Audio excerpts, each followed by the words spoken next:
Okay, hi everyone. Just in response to you having asked for a little bit more on clauses, here's your next little grammar update. So, very quick whistle stop tour of clauses explained, building on what we did at the start of the course. There are quite a lot of extensions in this video if you're wanting to push yourselves to the upper end. I'm just going to go over the absolute basics with you in the next 5 minutes. So, you already know about main and subordinate clauses from studying complex sentences and sentence types at the start of the course. So, main clause of a sentence, it's often also called an independent clause. Subordinate clause, often dependent. Those terms, independent and dependent, I think are really helpful to us. Independent, it can stand alone. Dependent, it relies on something else to make sense. So what is an independent clause? Basically, an independent clause is a main clause, makes sense on its own. It can stand independently. It can work as part of a sentence or a whole sentence, but it contains a subject and a verb. For example, I ran. I being your subject, ran being your verb. That completely makes sense as a completed sentence by itself. Mrs. Lillie loves rhubarb. Similar sort of idea here. We've got a subject and a verb that makes sense on its own. You can have compound sentences that are made up of two main clauses. So, for example, Mrs. Lillie loves rhubarb makes sense on its own as a main clause, an independent clause. So does she loves ice cream makes sense on its own as an independent clause. We can link those two together with a coordinating conjunction to create a compound sentence, and that conjunction there is in pink and. So what's a dependent clause then? Well, basically it's a subordinate clause, still contains a subject and a verb, but it won't make sense without the main clause that it's attached to. So Mrs. Lillie loves rhubarb, main clause, makes sense on its own. Which grows in her back garden doesn't make sense on its own, and would rely on the main clause in order for you to make sense of it.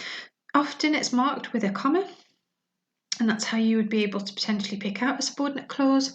A sentence can be made up of one or more main clauses and multiple subordinate clauses, okay? If you look at a writer like Dickens, you will see just to the extent to which subordinate clauses can be used within the same sentence. So what are the main clausal elements? We did this at the start of the course. There are 5 elements to a clause: a subject, verb, object, complement, and adverbial. Check your spelling of complement. So we know that the basic elements of a clause need to be a subject and a verb.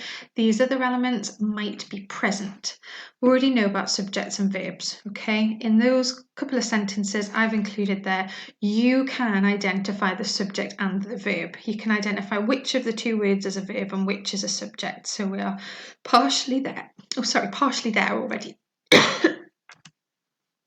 Objects are usually a noun phrase. Can be just a pronoun as well. And objects are usually things that are on the receiving end of the action of the verb. So if the verb is ate or eat, it is going to be what is being eaten. If it is something being watched or looked at, it's going to be the noun phrase on the receiving end of that verb action. So I've put them in blue on the screen for you. I ate the cake. She spoke to Andrew. Again, not too complicated to get your head around, hopefully, if you're making some notes as we go here. Something that does take it up to the next level is if you want to extend your knowledge a little bit more, look at direct and indirect objects, because that's quite interesting in terms of what's going on in clauses and sentences.